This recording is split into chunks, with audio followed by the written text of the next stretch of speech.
It's been a super busy broadcast day, but I'm really anxious to bring my next guest back on the program, Larry Klayman. Welcome, Larry. How are you? Thank you, Jason. Nice to hear from you. I think everybody is very interested in hearing your take, Larry, on the latest insane leftist lunatic dust-up, this Ukraine phone call, the subsequent transcript, the opening of the impeachment inquiry. What's on your mind about all this stuff? A lot of things are on my mind. First of all, I read the transcript. The president is right. It is benign. He's not pressing the president of Ukraine. By the way, I'm half Ukrainian. Not that that means anything. But in any event, he wasn't pressing that to happen. But it was not a good idea. And in fact, it was stupid to raise it at this point in time. And for him to do it himself, he should have had an emissary do it. The Attorney General should have called over there and asked for an investigation of what happened with Biden and some other companies. The president himself shouldn't do it because he handed an issue to the Democrats. And the Democrats obviously are going to play their hand right out to the very end. It'll probably continue right after the election, and it'll continue well after the election. It will probably ensure the reelection of the president. But on the other hand, what the Democrats are trying to do is looking back to what happened with Bill Clinton and his impeachment. Right. Is that it weakened him enough that it hurt Al Gore, prevented Al Gore from becoming president, I believe. That swung enough votes to elect George W. Bush. Now, I played a role in that with Congressman Bob Barr. We worked on that impeachment together. I didn't do it for that purpose, to influence an election. But the Democrats clearly are. They're using that playbook. And they're also trying to destabilize the economy. They want to drive us into a recession so they can claim that by the time of the election that Trump obviously didn't do the great things that we know that he did do. And last but not least, they're trying to kill the deals that he could possibly make with China over trade, with Iran over nuclear weapons, and also North Korea, because, excuse me, who from those countries is going to sign any deal with a president that may be out the door, that's weakened? So what the Democrats did is an act of extreme treachery. It's tyranny. It's traitorous. But Trump handed it to them because right after the conclusion of the Russia collusion investigation, he should not logically be asking a foreign power to investigate a political rival. That was not a good idea, and he handed the issue to the Democrats. But at the same time, Larry, I mean, doesn't the activity of Joe Biden and Hunter Biden represent a really substantial fraud, international corruption? It's something that a president should ask a foreign leader to investigate, isn't it? He should, but he shouldn't do it himself under these circumstances. No, it's totally valid. I mean, Biden is a sleazeball. I mean, from the very beginning, the guy plagiarizes other people's work. He promotes his son, who, you know, I saw in terms of some of the cable news reports, was a drug addict. He has problems. I mean, the guy is not at the level of reaping in billions of dollars working for investment houses. So clearly, this is a major scandal. And of course, as many people have said, the irony here is that this will basically finish off Joe Biden's campaign. Yeah. He's dead as a duck. I didn't think he would last long enough to get to a general election anyway. It looks like he's in very poor health. Yeah. He can barely articulate a phrase. And, you know, to go beating up on Biden when he was toast anyway, I think was not a smart idea. He's not going to be the nominee of the Democrat Party. And that's, in some ways, the tragedy of this whole thing is that we've created this mess, and Biden is not even going to be the nominee of the Democrats. I mean, it's theater of the absurd. Now, the president had his heart in the right place. I understand the reaction. I love the president. You know, the only criticism I've ever had of the president, some of the people that he's hung around that didn't serve him well, that frankly disserved him and disgraced him, not himself personally, but who they are. Some of them are on trial in November. I won't mention names. But this is a situation that didn't have to occur at this time. And that's why, you know, I feel sick about the whole thing for the country. Because the country is going to go through this dog and pony show. If there's any light at the end of the tunnel, Jason, is that the American people need to understand what the government is all about. I use the term government loosely. Is that we have a total breakdown in our legal system. It's a corrupt cesspool. I've known that for a long time, from the very first day that I started Judicial Watch on July 29th, 1994, and later Freedom Watch. but it's gotten much worse. Now, why is it that our Justice Department, which for 2.5 going on 3 years was controlled by the Trump administration, why is it that no one, whether it was Sessions or current Attorney General Bill Barr, looked into this? Why is it that this has to arise by the president asking a foreign leader to do an investigation, a legitimate investigation? It shows that we have no Department of Justice. And it's not enough, and I say this over and over and over again, it's not enough to get documents. It's not enough to go on cable news. It's not enough to beat your chest. Look what I found out now.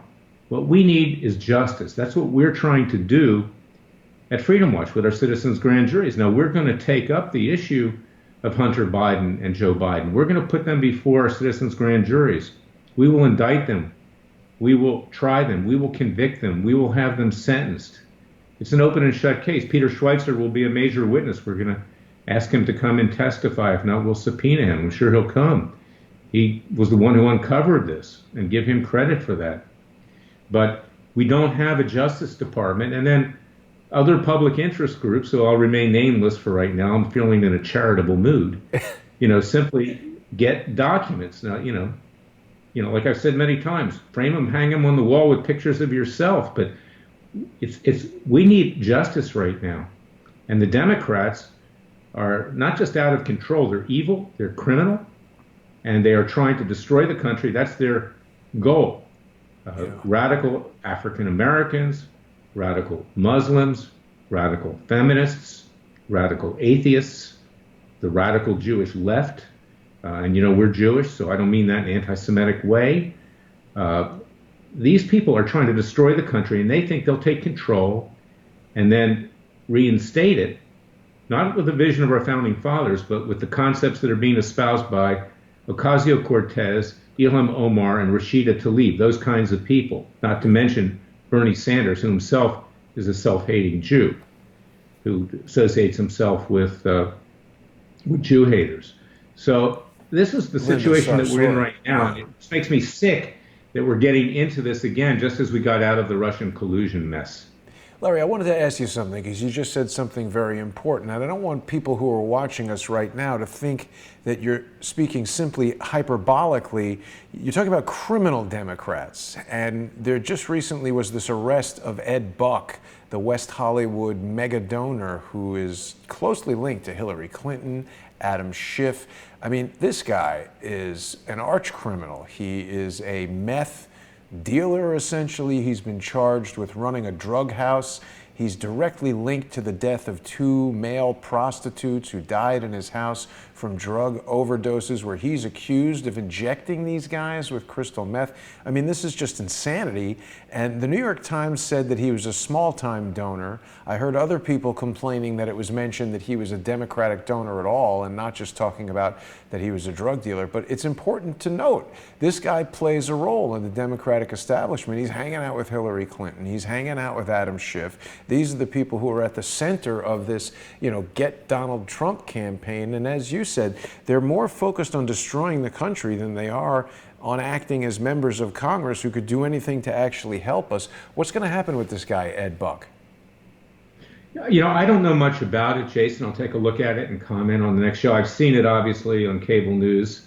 Obviously, it looks pretty bad, but I don't have the specific facts in that regard. We're doing so much right now that we're focusing on the big fish. That let's Comey switch is going to be Bill put Barr. before. Let's switch to Bill Barr, because along the lines of what you were saying, Politico is reporting that just hours ago, Barr is thrust back into the harsh glare as this Ukraine scandal grows. And this is Josh Gerstein, who I've met, good journalist. He's done a lot of great reporting. I think he's won awards. He's talking about how the president never directly asked the attorney general to launch an investigation. It's kind of like what you're saying, but is that what the president is intended to do, instruct Bill Barr and to do everything? Or is Bill Barr just protecting Joe Biden? Well, Bill Barr should have been doing it on his own, and so should have Jeff Sessions before that. But there's nothing wrong in the president asking for an investigation. The president can't, do what Obama did, for instance, and basically convict people before they even have a trial. I mean, Obama made statements about people being guilty and innocent. He did that, and this is kind of a segue we can talk about in a little bit. with Trayvon Martin and George Zimmerman. I mean, he Right. was signaling convict George Zimmerman. But you can ask for an investigation. The problem here is, and what the president did with the president of the Ukraine, is that he did put the onus on Barr. Now, Barr's going to run away from this right now. He's not going to conduct an investigation. He should have opened it before, so should have Sessions, but now he's going to run for the exit. So don't expect anything to happen, because now the investigation becomes about him in part, and he's going to protect himself. He's a Washington establishment insider, Republican one, and this is the way it works in Washington, D.C. But you know what? We haven't seen any real meaningful action out of the Justice Department, frankly, in my adult life. Right. And you cannot expect it. And that's the reason for Freedom Watch. That's the reason why I started Judicial Watch, but Judicial Watch no longer does that because Fitton's not a lawyer. So mostly what they do is just get documents, and that's fine. But what do you do with the documents when you get them? It's not just about getting on Fox News and raising money. Judicial Watch is worth $110 million in net worth now. I mean, it's great marketing, but it doesn't bring about justice.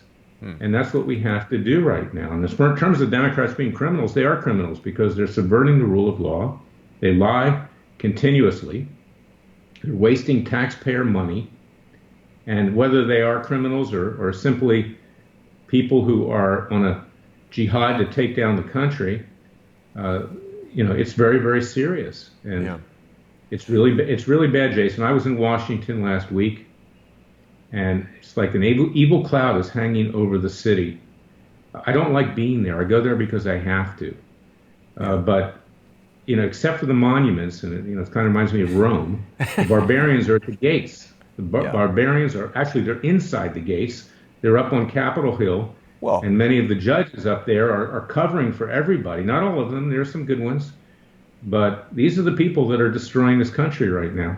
Larry, why should we have any reason to believe that William Barr is anything less than a close, decades-old friend of Joe Biden? Here he is smiling and laughing with him sometime in the 90s. Well, they're all friends, okay? It's the Washington Club. They're all friends. They go out to eat together. They go to parties.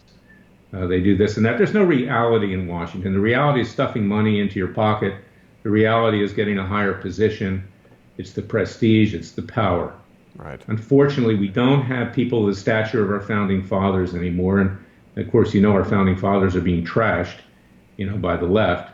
So you have to destroy that image and that vision to get down to what you really want to do, which is to take control of the country, take it down to ground zero and build it back up as a socialist gulag and destroy any sense of the Judeo-Christian heritage or ethic or law. And that's what it's all about. And all these groups are working together. When they finally seize control, they'll start fighting with each other because they actually have very little in common. I mean, for instance, look at the gay rights movement, with the Muslims, okay? Under Sharia law, Muslims are persecuted. They're considered lesser human beings. Sometimes they're even killed. Persecuted. Yeah, so, it's a coalition of necessity, so to speak, right now. First, we have to destroy the country. Then we'll sort it out who's going to take power. Yeah. Well, one good thing that came out of your trip to Washington last week, Larry, you had myself and Joel Gilbert as guests on your really cool radio show, Special Prosecutor with Larry Klayman, that people can hear on Radio America. We were talking about Joel's new film. It's really a fantastic film, The Trayvon Hoax. I was aware, of course, of Trayvon Martin, George Zimmerman. I don't think you could have been alive in America at the time and have not heard about it. But obviously I was inundated with mainstream news and I didn't really dig into it, so I didn't know the facts and details. Joel has uncovered incredible details in this case that reveal one of the most shocking cases of witness tampering and disruption of race relations in history. And now it's been completely scrubbed from Amazon Prime. People can no longer see the Trayvon Hoax movie on Amazon Prime as of today. This is an ongoing thing that we've been hearing about, whether it's Joel or Alex Jones or Dr. Corsi or Laura Loomer. Everybody's getting scrubbed from the internet. Well, first of all, I don't want to equate Joel Gilbert with Alex Jones, okay? Sorry. This is factual. And Alex at one time had his head screwed on. he doesn't have it screwed on anymore, to be blunt. Okay, Didn't and mean to touch on a sore spot there.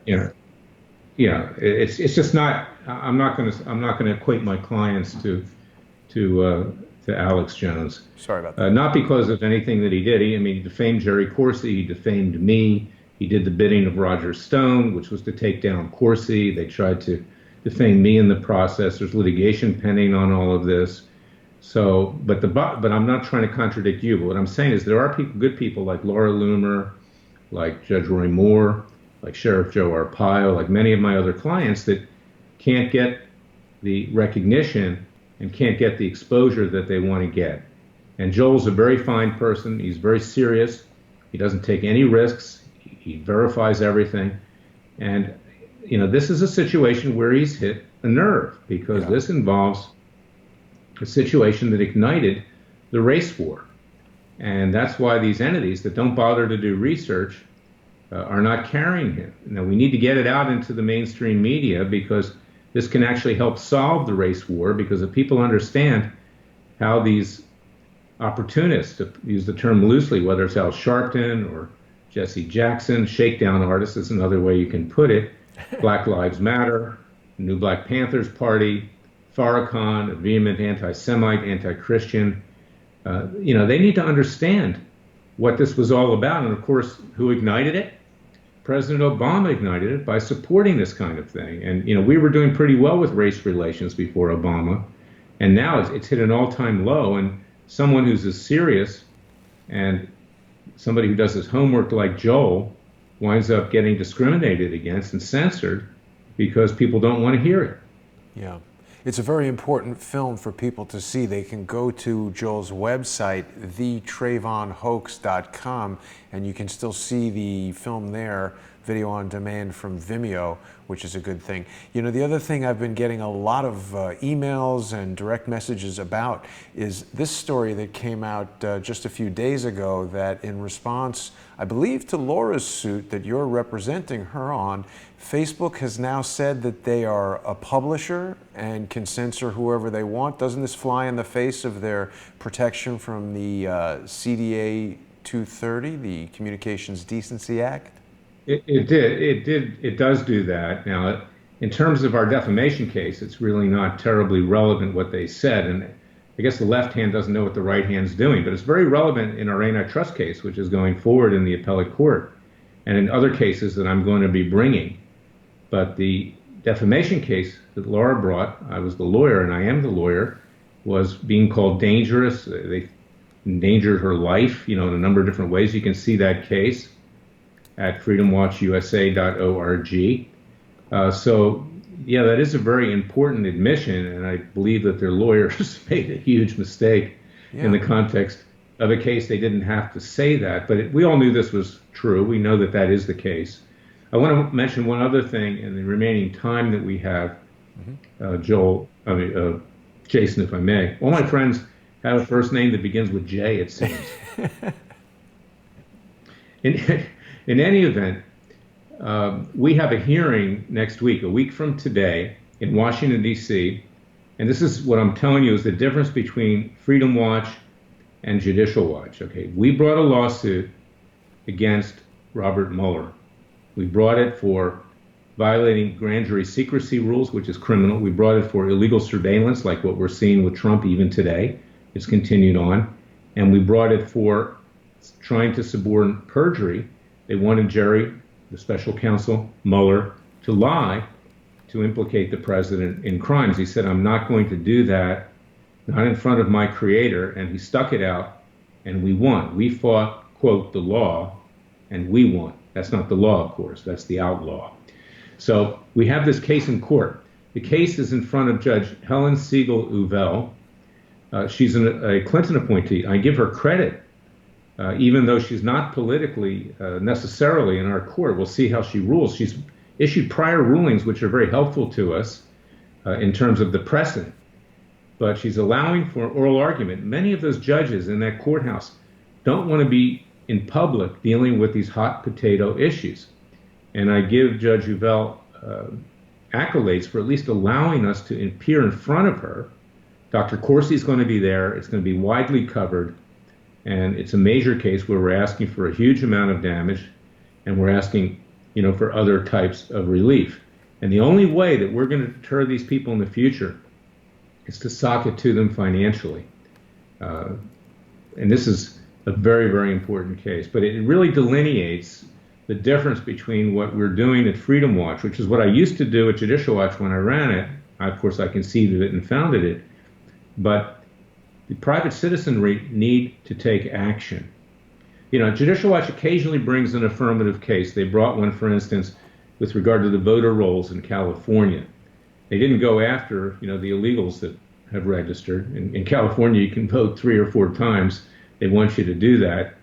I won't get into that and waste the time here. But ask yourself the question, do you really want to spend your resource in California, regardless of what's going on in the voter rolls? California will be Democrat regardless of what you do. Spend your resource in other states, in swing states, and those kinds of things where you might get a result with some integrity. But that is a rare example of Judicial Watch bringing an affirmative case. Mostly what they do is just bring Freedom of Information Act requests. And I hope that in the future they'll use that $110 million that they've got in the bank to do actions like Freedom Watch, because we need hard-hitting private Justice Department actions to try to restore the rule of law to this country. Yeah, it's really important what you've been doing, particularly in recent time with Dr. Corsi and Sheriff Arpaio, and of course everything that you've done for the Bundy family. I mean, these are really breakthrough cases that are showing the government that they can't push us around. It's not the government, it's corrupt individuals within the Department of Justice, like Robert Mueller, like people in the Bureau of Land Management who framed and tried to kill the Bundys. I mean, Larry, I'm so glad that you and I have gotten to know each other and have established the rapport that we have, because I don't think there's anybody out there who is doing the type of work that you're doing at Freedom Watch, and people should go to freedomwatchusa.org and click on the red donate button to keep those efforts going. I want to mention, when you're representing Dr. Corsi, you're doing that in your personal capacity, so people can contribute to that effort at LarryKlayman.com. CorsiLegalDefenseFund.com, CorsiLegalDefenseFund.com, and also Bundy. There are aspects that I'm doing it personally and those which I'm doing it for Freedom Watch, but if you want to support the private practice actions that I'm taking, for instance, the matter's up on appeal right now at the Ninth Circuit. We'll be arguing that appeal on the 23rd of October in San Francisco, California. I urge people to come. I would, actually, that hasn't been set yet. That's a whole other case that we can talk about. That's the Arpaio case, where I'm arguing part of that on the 23rd of October. He wants to have his conviction for misdemeanor set aside.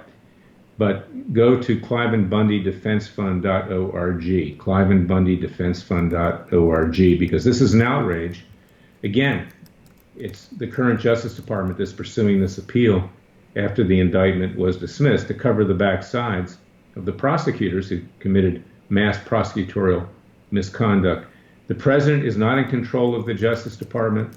The Attorney General, to the extent he is doing a very limited amount of stuff over there. He seems to be somewhat afraid of his shadow. And, this is the situation we've been living under for a very long time in Republican administrations. And in Democrat administrations, the attorney generals are very proactive, and they do everything they can to try to hurt conservatives, libertarians, and others. But the Republicans don't seem to understand that we have a Justice Department and we can use it. And it doesn't have to be done in a partisan way.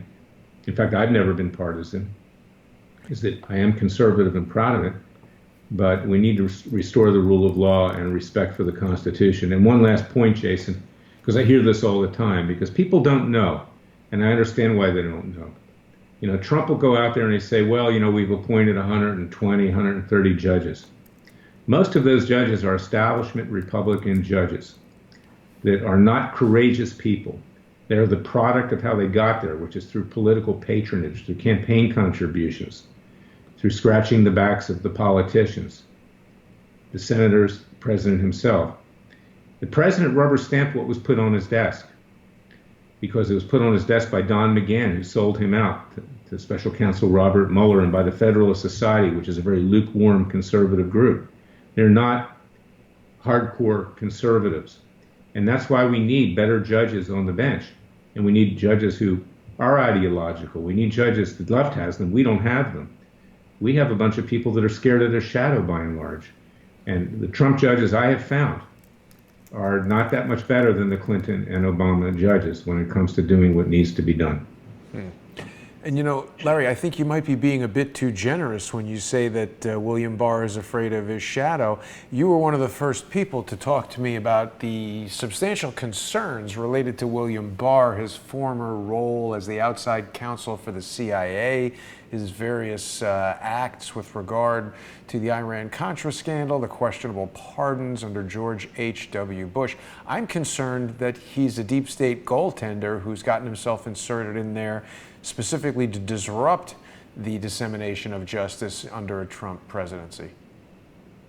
Well, this is the nature of the animal. The people that get to these positions have to say the right things. They have to do the right things, quote unquote. They can't rock the boat. Now, you know, he did stop the Mueller investigation, but it was just a shell game that then went on to Congress. I give him credit for that. But then he was threatened with criminal contempt for what occurred in that process and threatened with impeachment. The Democrats now own him. They own him, lock, stock, and barrel. And an establishment person like Barr is not going to stick his neck out too far. And then ask yourself the question. I've written him a letter over Bundy. I said, stop this unjust appeal. Stop this political prosecution. I have not even had the courtesy of a response. And this is the way things work.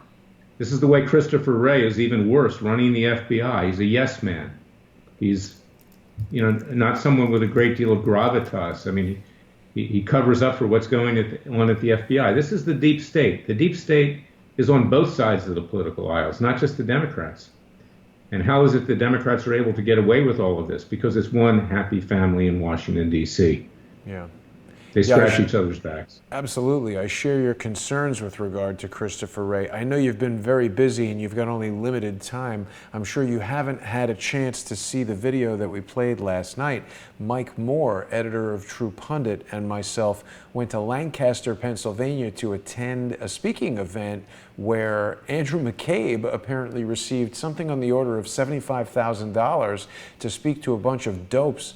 And he went to considerable lengths, Larry, pretty shocking actually, to avoid speaking to Michael and myself. And I have serious questions if anything will happen to Andrew McCabe with regard to prosecution.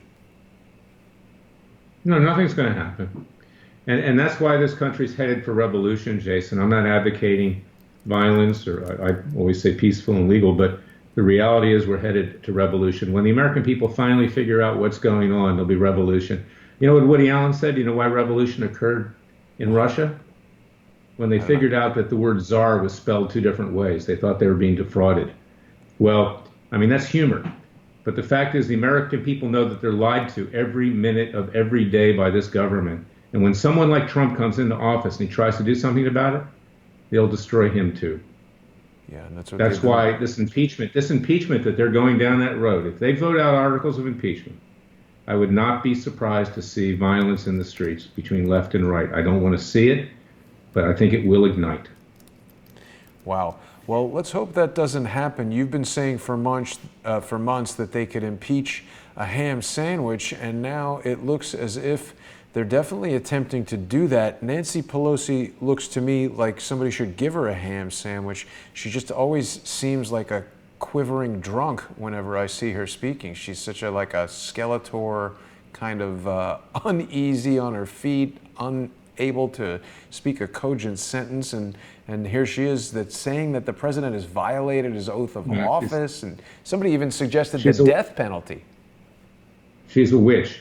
Okay, so, I mean, you've got two major witches, Hillary Clinton and Nancy Pelosi. There's some witches on the Republican side too, but not with this kind of power, believe me. Wow. And this is really, it's a crime against the United States during this very difficult period where we're at risk internationally and internally, and where people are at odds with race wars and other wars, religious wars. And it's just sickening.